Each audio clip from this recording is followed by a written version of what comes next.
I remember when they said they wanted to eventize Star Wars, to release Star Wars films only when they're ready. So is 2 films in the same year a good idea? Could this model be detrimental to Star Wars? It's not Marvel. We're gonna get into all of this and more in today's video.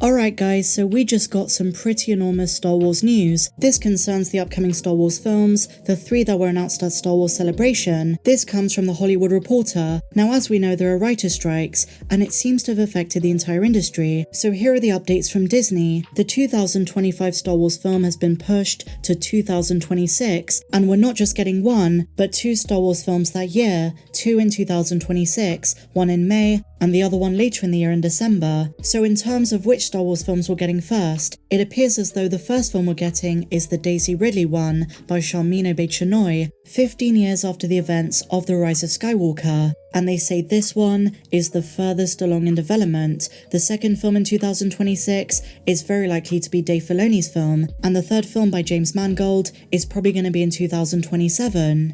So how do we feel about this minor delay and also getting 2 films in the same year? Well, some Star Wars fans on social media said this is reminiscent of the Solo Last Jedi situation. While those 2 films did not come out in literally the same year like these 2 are, they were only months apart, and I guess that's why there's a similarity. But hopefully the situation's a bit different, and with a bit of luck, they will be worthy of the Star Wars name. The exact release dates are May the 22nd, 2026, and the later one is December the 18th. So that's the lowdown, and since this news came out, Variety have reported James Mangold's film is going to be in 2027. But back to The Hollywood Reporter, let's see what they said. Disney's film empire's reimagined its theatrical release schedule in a major way. The studio announced a slew of changes on Tuesday, led by the news that it's setting 2 Star Wars movies for 2026, and pushing Avatar 3 by a year, coming in 2025. Additionally, Avatar 4 is going to be pushed to 2029 and Avatar 5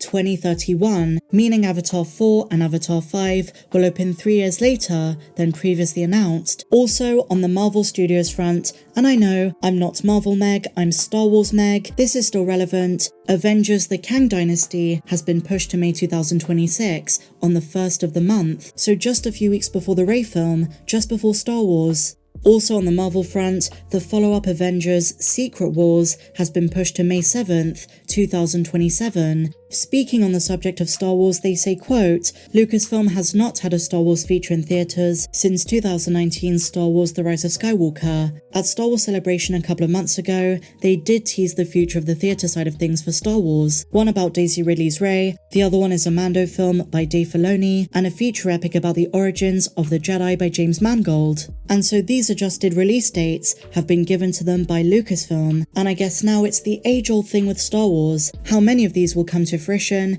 How many are going to release on time? That is the million-dollar question with all of this. Now that's not all, my dear friends. We have some more Star Wars movie news. James Mangold has finally teased what we can expect from his upcoming film, Dawn of the Jedi. This comes from Gizmodo, and they say the following. Who was the first person to wield the Force? Well, as we know, in canon, and I made a video about this, the Prime Jedi. It's a concept so far away from the Star Wars stories we have now, since we're focusing on much later time periods. But soon, not only will someone fathom it, we're gonna see how it happened on the big screen. Now it's really interesting because the first thing they say is the title Dawn of the Jedi is a little bit misleading. The time period we're exploring is called that, but it's not exactly what the film's going to explore. Instead, it's the first people to feel and use the Force. So not Jedi just yet, not the Jedi religion, not the Jedi or the Jedi orders, but rather more primitive and basic concepts, the first users who felt the Force and decided to do something with it. Here's what Mangold said. I've talked to Lucasfilm before and even worked a bit before on other projects, and specifically he mentions Indy 5. He says, I'm always interested in what's going on there,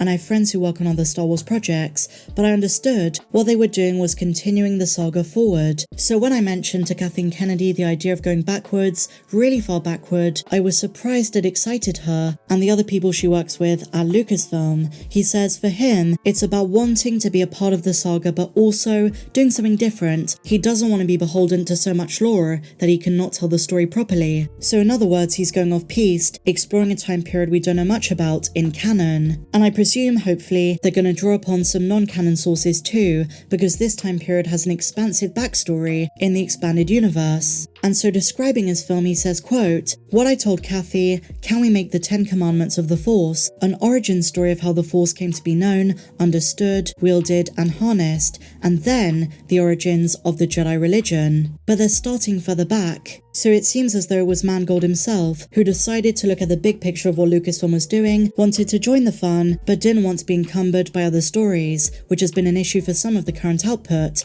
So he says his solution, let's go back to day one, what an idea that could be. So those are the Star Wars updates of the day, and I will say, it does sound as though Lucasfilm has not planned out which ones are going to come first. We assume Charmin Obaid-Chinoy's film is the first one that's going to drop, but nothing's been confirmed based on what we know about production. And when it comes to the Daisy film, Stephen Knight had to stop writing his final script, so we don't know how far along that really is. It's all at a point of conjecture, but soon enough we will find out, especially if things are going to resume this coming fall. And the other day we had a rumour of who the big bad of the Rey film is going to be, a character that's going to be played by Idris Elba.